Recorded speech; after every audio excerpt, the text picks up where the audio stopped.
All right.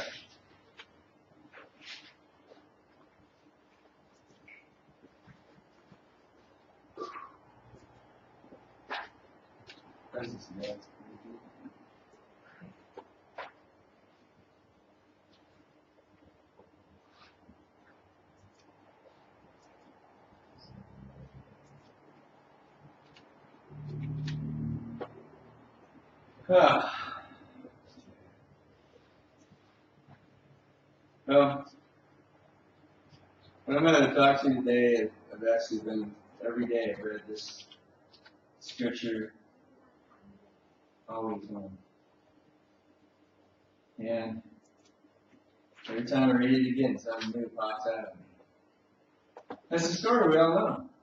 Yeah? It's out of Genesis chapter 4. And it's a story of life. It's a story of death. It's a story of conviction. It's a story of discipline. It's a story that's very relevant to who we are. Genesis chapter 4, verse 1. I'm going to read out of the NLT today because I liked the way it put things versus the NIV. So I just read it out of the NLT today. Now Adam slept with his wife Eve, and she became pregnant. When the time came, she gave birth to Cain. And she said, with the Lord's help, I brought forth a man. And later she gave birth to a second son named Abel. Let's stop right there. Why is she still saying God's helping her? I mean, just before this, they get kicked out of the garden. They lose eternal life. Their spirits die. And they're kicked out of the garden, they're kicked out of paradise. But she's still having a relationship with God. Even after God disciplined them. You know, God disciplined them. God didn't cast them away from Himself. That's not who God is. They made a mistake. Alright? They messed up. But God disciplined them. And through what they did, there's a curse on the earth. And there's a curse on women for childbearing. But you know what? Eve passes a character test. Because it takes character to be disciplined and still go back and have a relationship. You know, as children get disciplined all the time, but they're kind of like puppies. Their memories of discipline is small. But as adults, being rebuked, well, that's going to hit our self-esteem. That's going to hit our pride. But Eve didn't rebel. She didn't think God overreacted. She didn't even think it was unfair. And she accepted the punishment and went on with a relationship with God. Because here she says, with the Lord's help. So God hasn't abandoned them. You know, a lot of people think, excuse me, when we mess up, we messed up so bad that we can't have a relationship with God. Well, they do the original sin, and they still have a relationship with God. They did a sin that's going to cost all mankind.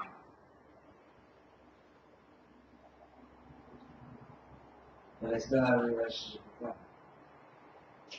We need to know that, because we're all disciplined. Every time we're convicted in a sermon, we're being disciplined. It's like Pastor Kathy said last night, when you stop being convicted, you're a child of the devil. That was pretty harsh, wasn't it? Yes. But it's true. It was straight. Yeah, she shot straight from the head. So, when they grew up, continue on, Abel became a shepherd, while Cain was a farmer. Another version of the NLT says, Abel tended the flocks, while Cain cultivated the ground. To cultivate something is, to become a farmer. All right, we all see the guy in green jeans and driving the tractor and maybe with a hoe or a shovel and planting seeds. But to cultivate something, to cultivate ground, it's intense. When you have to work it, you have to turn it over. You prepare the dirt for the seed, and it's just like in all other creation, in all the animal kingdom. For the seed to grow, it has to be prepared. The womb has to be prepared, okay, and the ground has to be prepared for all the seeds that are coming. Nowadays, we fertilize the ground. We found out, we were watching these big trucks dump these big piles of white stuff out in those fields. We didn't know what they were, so we met this vineyard feller, and he told us, that's to correct the pH of the ground. We're going, there's something else. Back in Colorado, there were a lot of corn farmers, and we had to put nitrogen on the ground to replace it, because nitrogen, it takes nitrogen and builds proteins, and so, and the cultivation is to de-weed it, to make sure that the only thing that's growing in there is the plants you want growing. I noticed the vineyard guys. They go out there and they make sure there's no grass where the water is watering the vines. So the only thing that's getting the nutrients out of that ground is the vine. The only thing that's going to get the nutrients out of the guys who grow corn is the corn. And they drive over the field 13 times nowadays in the States to grow corn. 13 times they drive their tractor over the field. That's a lot of intensive cultivating. Cain is cultivating the ground. He's not just a guy that's going out throwing seed and expecting it to grow. Right? He's preparing it, It's a lot of hard work. Being a shepherd is a lot of hard work. It's the lowest job in the world, but as far as the culture back then. Even today, sheep farmers don't get paid a whole lot. Especially since the wool market's gone. But nowadays, they don't spend time with the sheep because they got fences. They have fences, and there's even a fence that goes all the way across Australia to keep the dingoes out. I think that's amazing. So you got guys that's their job, to live on the fence. That's pretty cool. We saw a documentary on that fence. So they don't have to have guys living with the sheep. We were walking down the road, and all the sheep were, I bad at them. They all looked at me, and most of them came within 20 feet. Because of one. There was one really curious one, and they all followed him. But, you see, back then the sheep, the herders, lived with the sheep. That's why they did the voice. Right? That's why Jesus said, my sheep will know my voice. Because they live with me. Alright? It's what we have to do. We have to live with Jesus. We're going to know his voice. But Cain cultivated the ground. And it also, this is a little sidetrack, but it also teaches us that we have to cultivate relationships. You cultivate relationships, you spend time, you spend energy. You spend yourself on relationships. Relationships don't happen. They are cultivated. Just like you got to prepare the ground of both hearts for a relationship.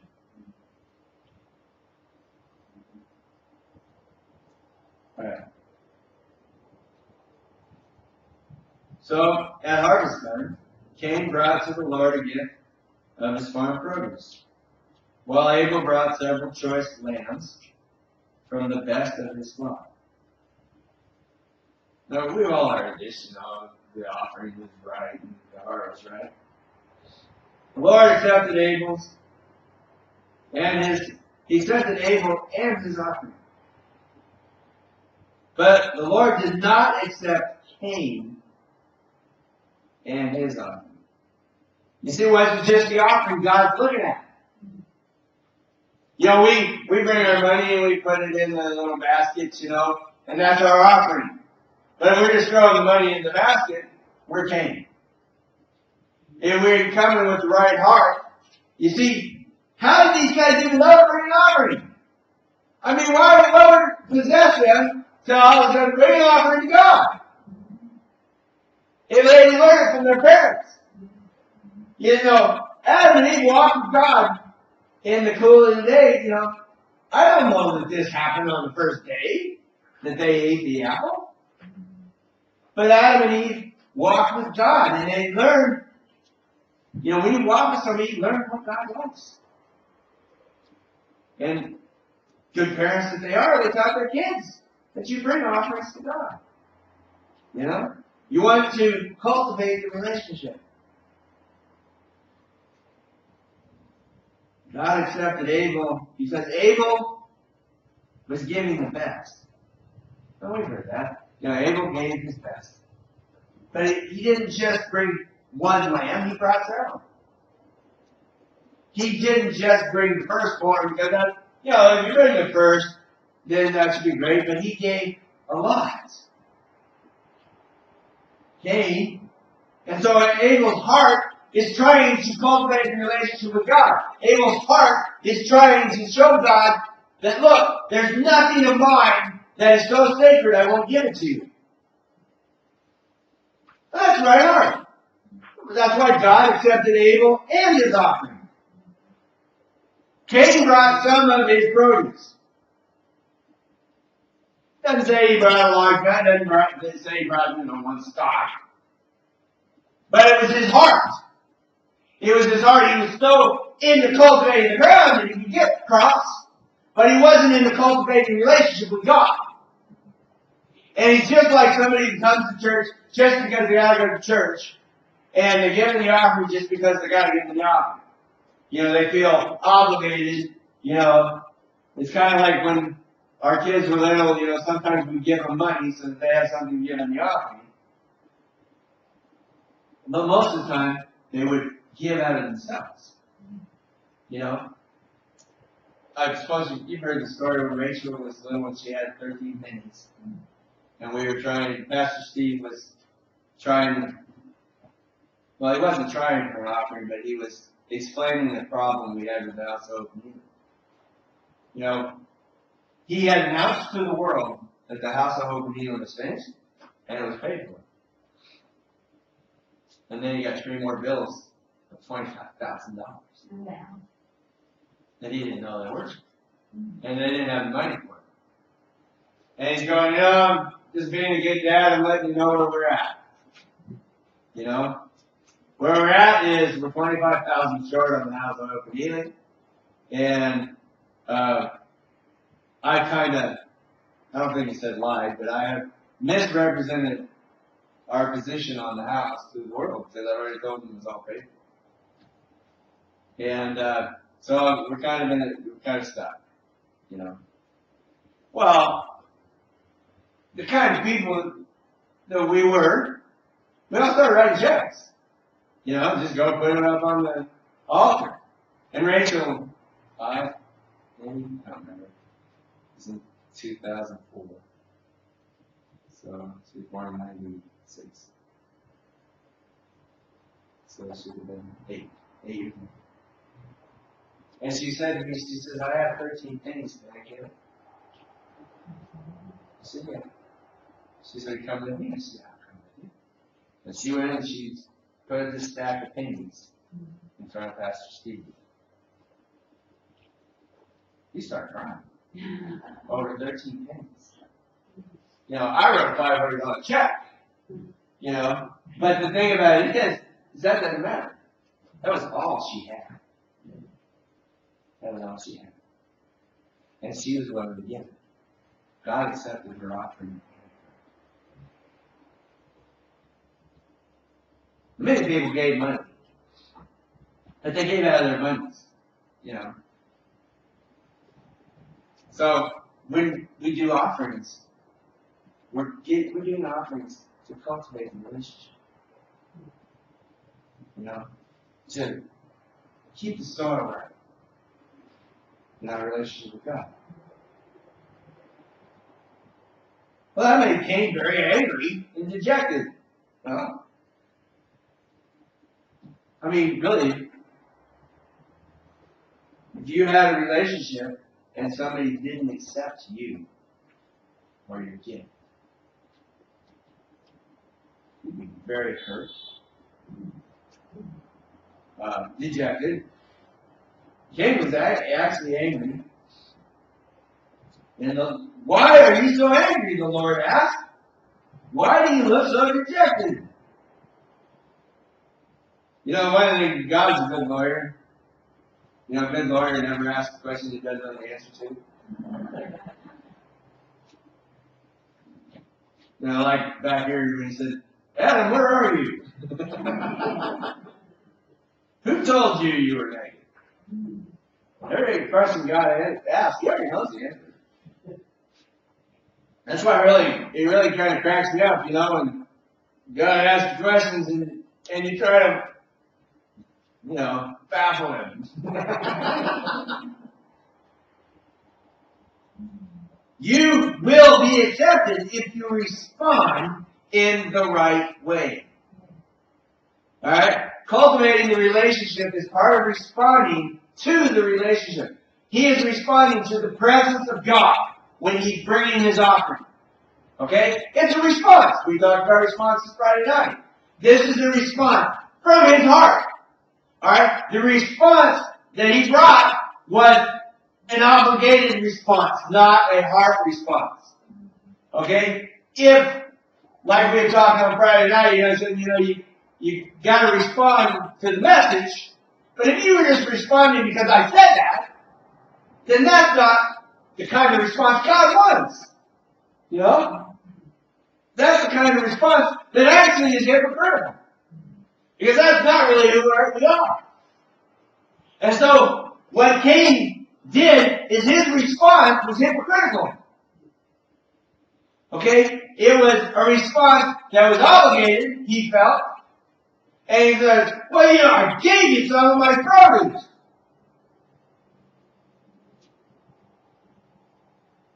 But you see, God, you will be accepted if you respond in the right way. But if you refuse to respond correctly, watch out. You see, if you respond but it's not correctly, it's not from your heart, watch out. You see, hypocrisy is kind of like opening a door to all evil.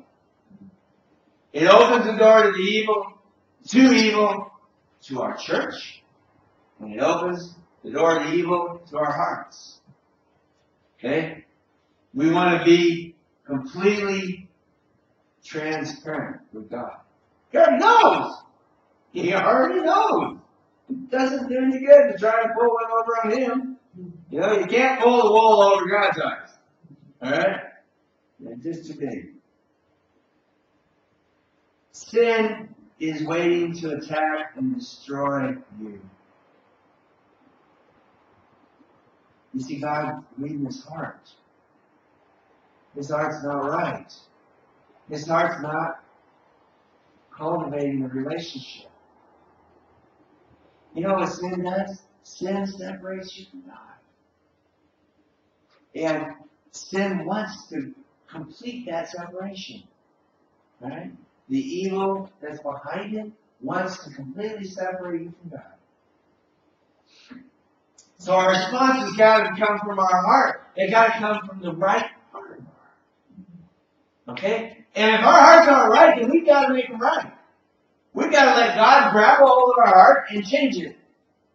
You know, it's like when I was chasing God and I was so prideful. The chasing God was right. But the wanting God without the right heart is wrong. And God knew that. And that's what we do.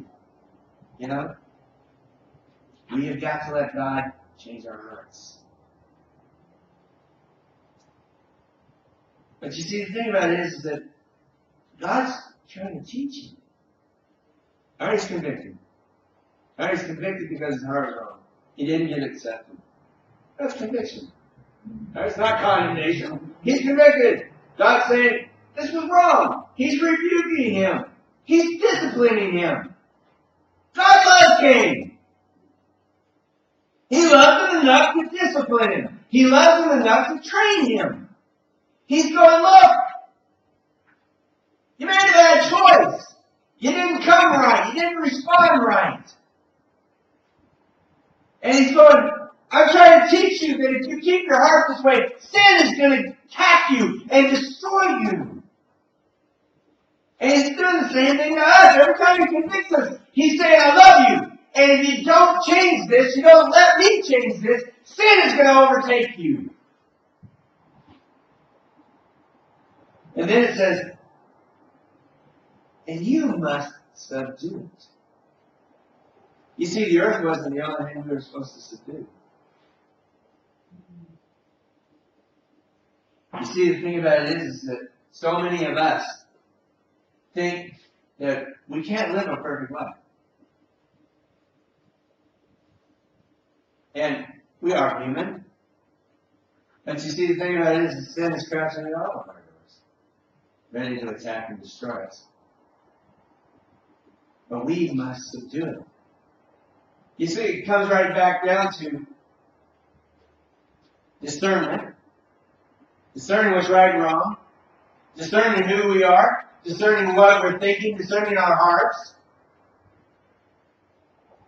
But we have to subdue the temptations so that we don't fall. It's like when Paul is saying, capture those thoughts and take them under control. We have to do that.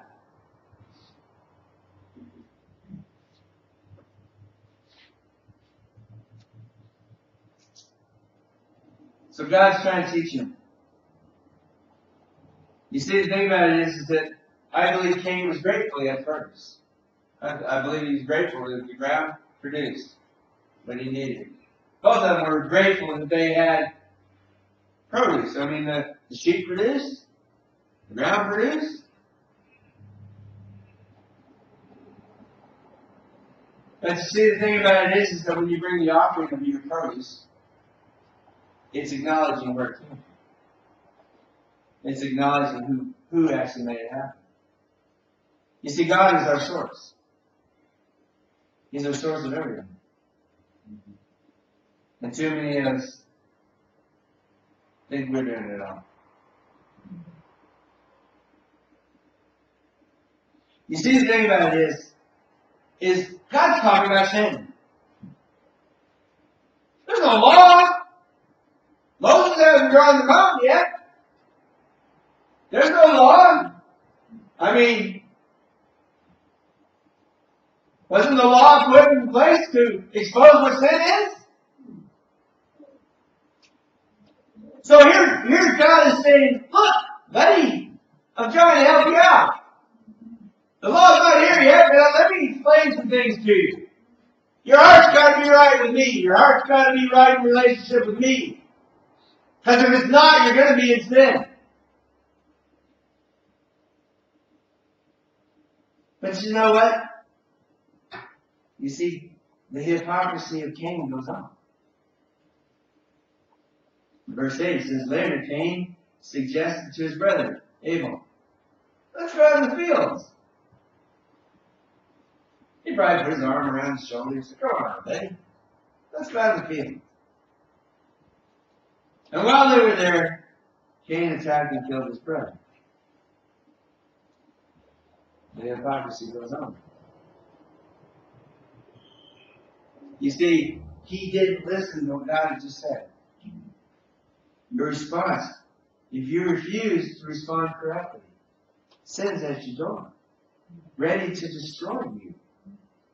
God's loving him. But Cain refused to listen. He refused to respond correctly. They took him out and killed him. Afterward, the Lord asked Cain, another one of those lawyer questions, where's your brother?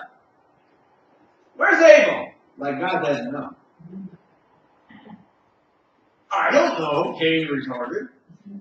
I just like a rebellious little kid. I don't know. You know? Am I supposed to keep track of him wherever he goes? I said that to my mom about my own brother. Well, I don't know where he's at. You know? And half the time I probably did. But, you know. The thing about it is that Cain's heart is now hardened by the sin that he's done. Alright? The first, his heart wasn't right in the right place with the relationship. He refused to respond. He refused to respond to discipline. Unlike his mother, who obviously had the right response, who kept in relationship with God. I'm sure Adam was too, you know. But Adam didn't say anything. Some other translations said, am I my brother's keeper? You know, we've all heard that. But you see, the answer is yes. But the Lord said, what have you done? Oh, you didn't know. Listen, your brother's blood cries out to me from the ground. I believe that God hears the cry of injustice. Now, Cain is being very human. What he's doing is he's not correcting his problem. He thinks he's getting rid of the competition. When he kills his brother, he is getting rid of the goodie so that I look better. That's what he's trying to do. And people do that all the time in the corporate world. You know, he's trying to make himself look better.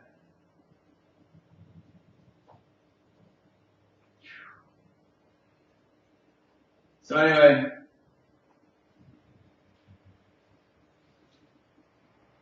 by Abel's actions of good, it made Cain's actions look worse.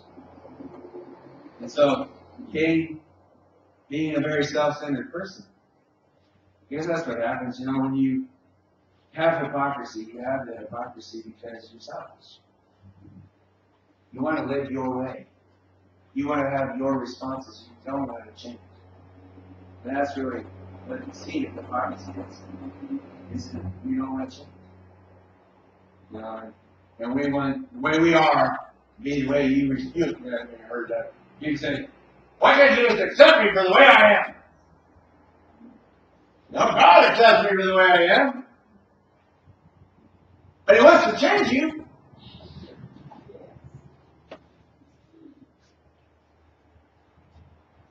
You see, Cain thought that if he took out Abel, it would raise him on the ladder closer to God. You know. When all he had to do was let his heart change. And so it spirals. It's kind of like telling one lie. They're told a lie, Then you got to tell 10,000 more to keep it from being found out.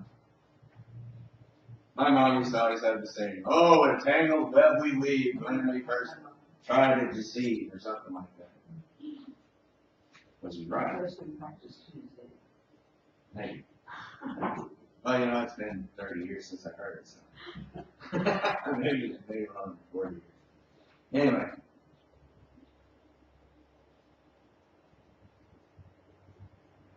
You see, the thing about it is, we do that all the time. We gossip. We tell lies. We betray. We betray our friends. We betray our family. We don't gossip about other people and put them down so we look better. People do it all the time. And that's evil. That is evil. That is demonic. Gossip is demonic. But you see, the thing about it is, the Lord's presence is still there. When He wanted to train Abel, His presence is still there. He's still ready to train Cain. But the sin of the murder, changed his heart to respond. The sin of murder changed his attitude towards God because, as you guys say, he got cheeky with God. My brother's keeper? You see, we ask for people that are humble, hungry, and teachable. And Cain has just proven he's not teachable. He's not humble.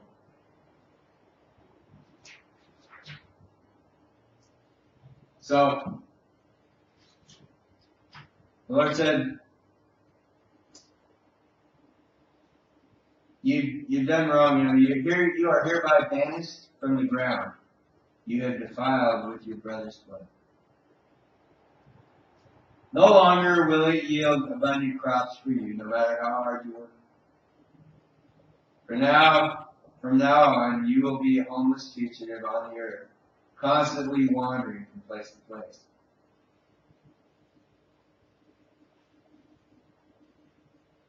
It's still discipline.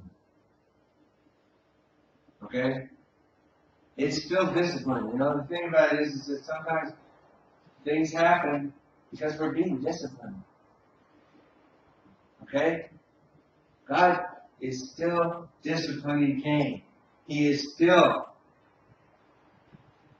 Cain has not done the unforgivable sin.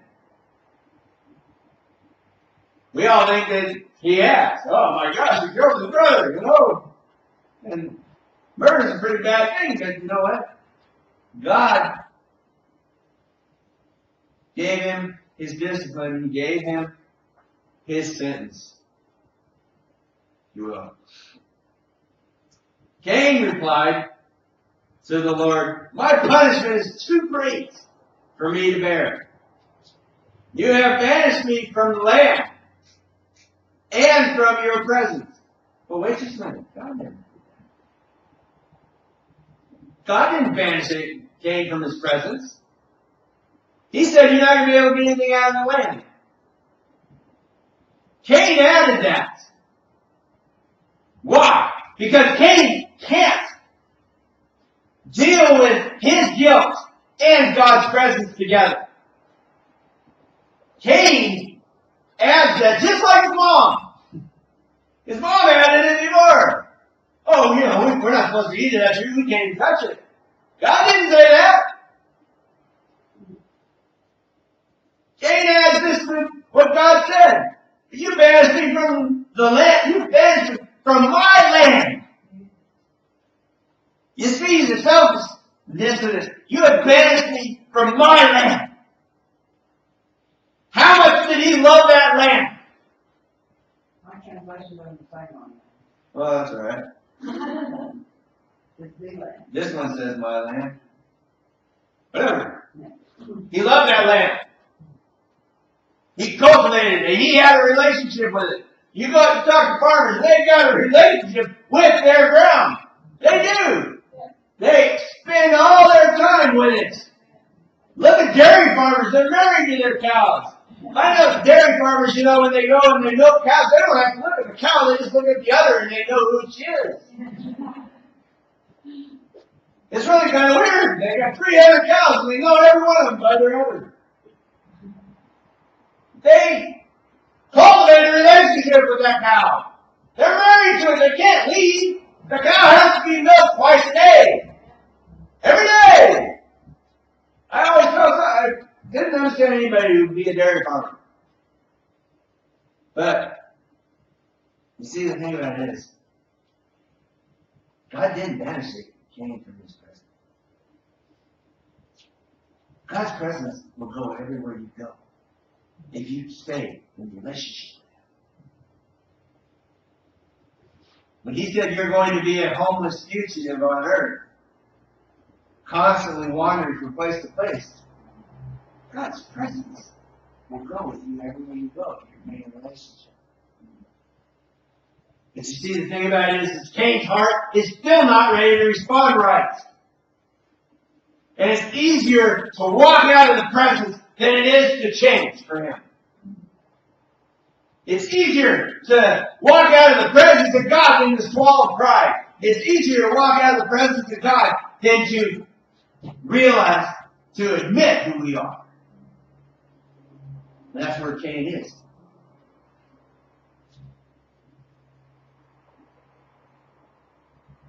You see, God's presence was in the place where Adam and Eve lived. You see, Adam and Eve walked in the cool of the day with God until He kicked them out of the garden. But they're still maintaining a relationship with Him. Eve saying, God, help her have a child. So God's presence in some form is still where Adam and Eve are. God's still talking to the kids.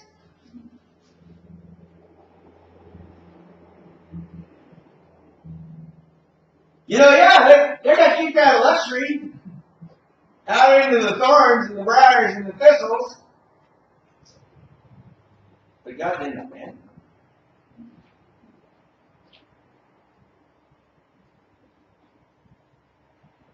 You see, we can mess up. And we may lose paradise. But if we respond correctly, we change our hearts. We respond with the right heart to the correction. We get the presence of God. We can maintain the relationship. Because that's what the goal of discipline is. That's the goal of conviction.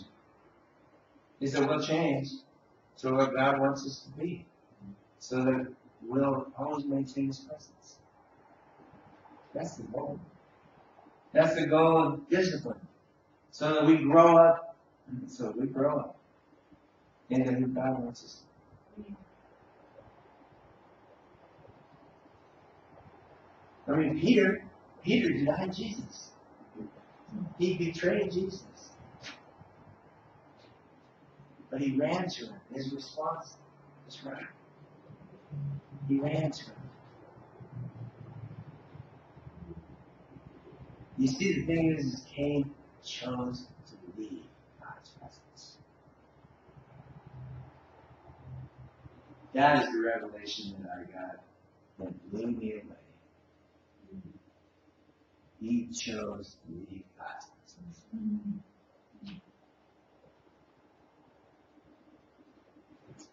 And that's what people do.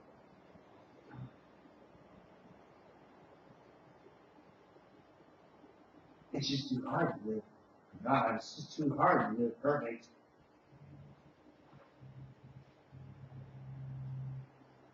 So it's easier to just leave God's presence. And then when we become godless Esau's, who despise our inheritance. Because God's our inheritance. His presence is our inheritance. Cain became like godless Esau. And he chose to leave God's presence. And so, what Pastor Kathy said Friday night or Saturday night, about losing conviction. It's something we need to make sure that we don't do.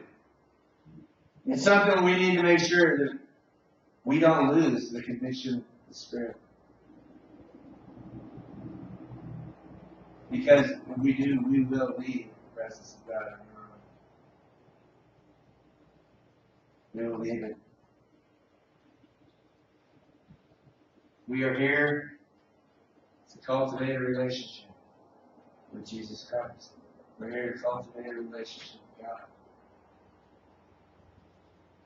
Our hearts have got to always respond the way God wants us to respond.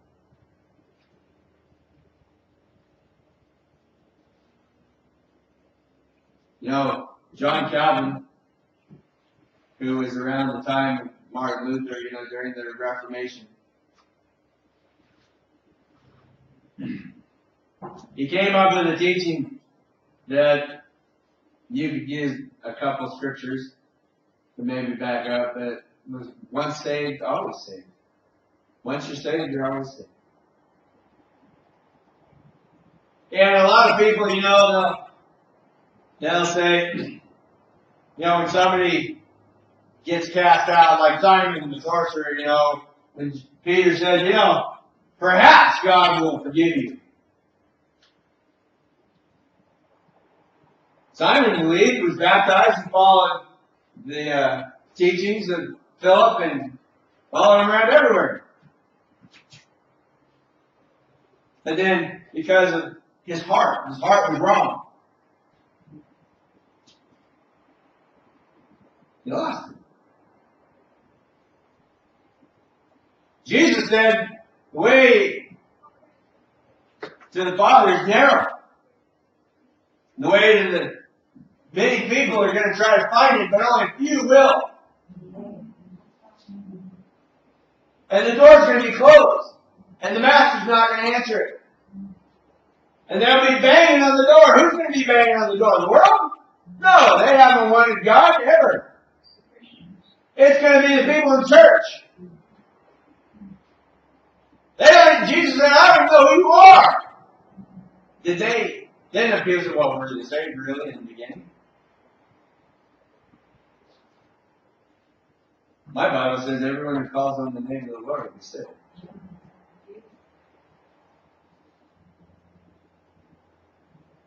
If you believe and are baptized,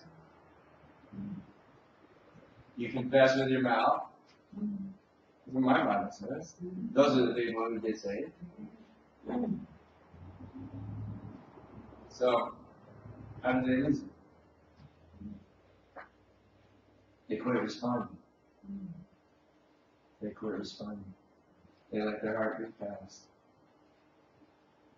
They let conviction go by. And then they leave the presence of God all by themselves. We lost them. We lost them. Now, the big thing, you see, if you look at God's heart through all of this, God was trying to save Cain. He was trying to save him. And that's God's heart. God's heart is trying to save us. Salvation is a daily thing. Paul said, work it out with fear and trembling. It's a daily thing. And so how do we work it out with fear and trembling if we don't change our hearts? And we don't let God change our hearts, grab our hearts.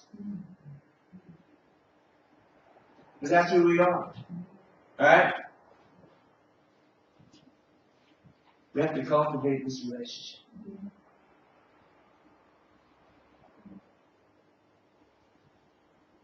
You see, Cain's first love was the land.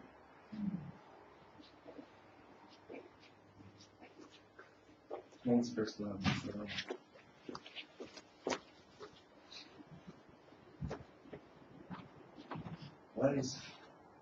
What's in our life? What's in our life that God took away? We need His presence. You heard the story last Monday night, you know, I was chasing God. I told him about everything. And everything left. You see, the thing about it is, there's nothing on this earth for me. It's more valuable in the presence of God. Nothing. And so many people are willing to live without it. Because they don't want to change. And so, I guess the warning is that if we feel our heart getting calloused, sin's crouching at your door, and it will destroy you. But we have this God who wants to restore a relationship. What is doing, Cain? He wanted to restore it. Even after Cain killed Abel,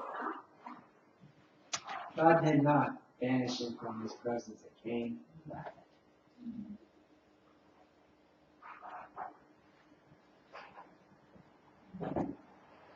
God wants to restore. He wants to restore us. He wants to restore our relationships. He wants to restore our families. He wants to restore. That's what he is.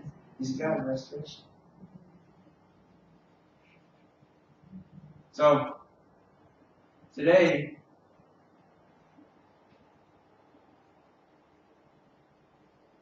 we need to examine our hearts. How are we bringing our offering of praise? How are we bringing our offering of worship? How are we bringing our living sacrifice? Are we bringing it out of duty, or are we actually bringing it out of love? Are we cultivating a relationship with God? Or are we cultivating a relationship with the world? The same thing. The amount of time we spend on anything is what we're cultivating a relationship with. You know, it can be simple. It can be simple. It can be as simple as it's easier to turn on the TV than it is to pray. It's easier to do lots of other things.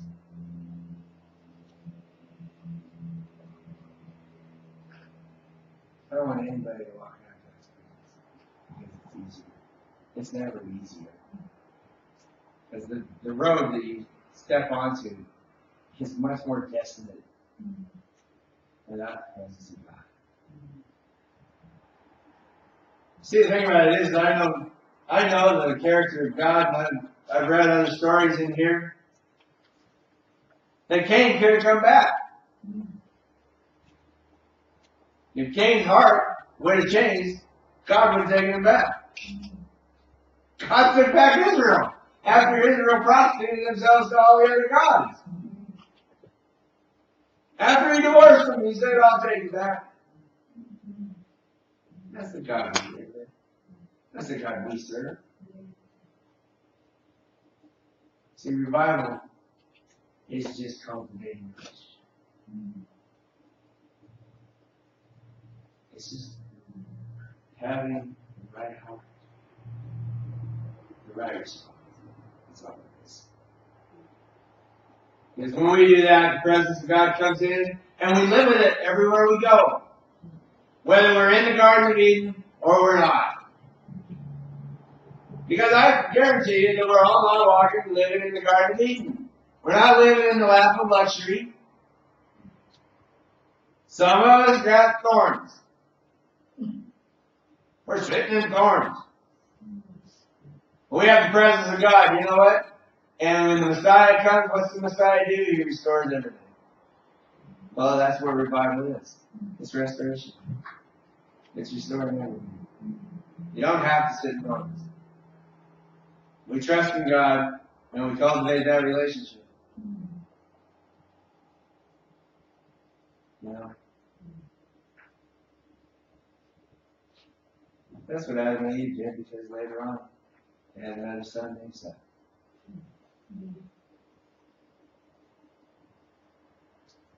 So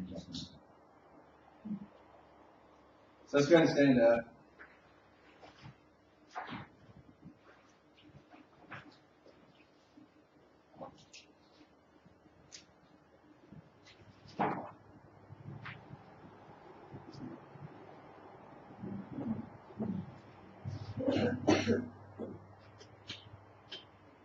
You know, apathy. You know what apathy is?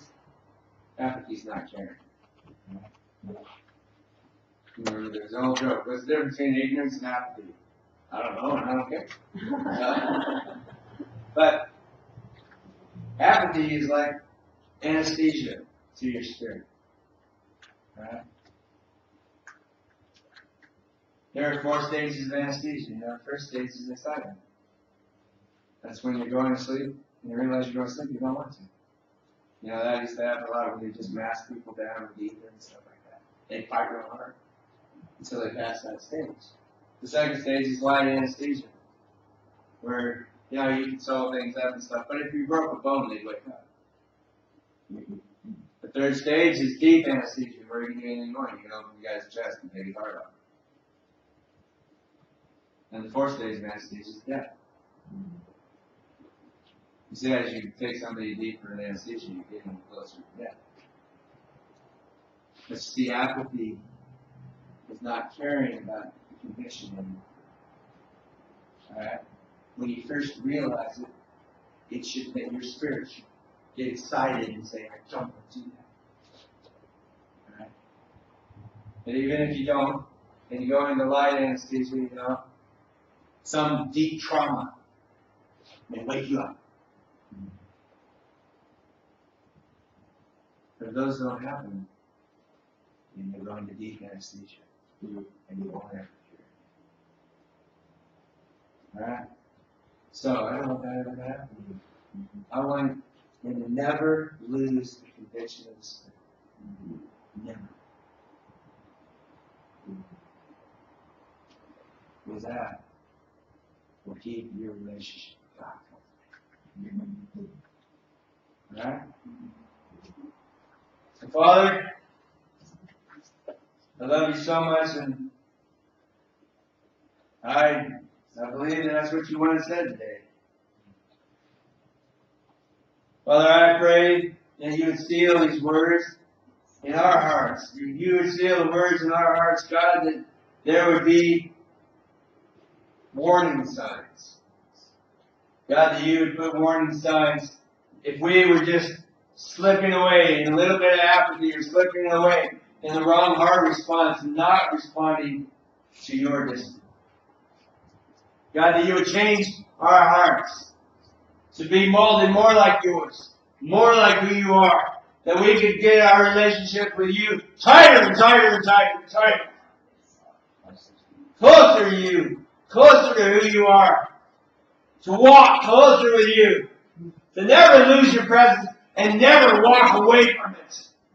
God, seal that in us. Seal that in us. Protect our hearts. Protect our hearts.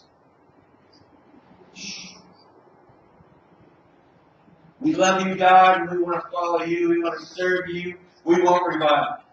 We want that revival relationship, that resurrection life. God, every day, every moment of every day, God. Every moment of every day. Keep sin away from our doors. Keep sin away from our doors, God, that we would ever constantly be.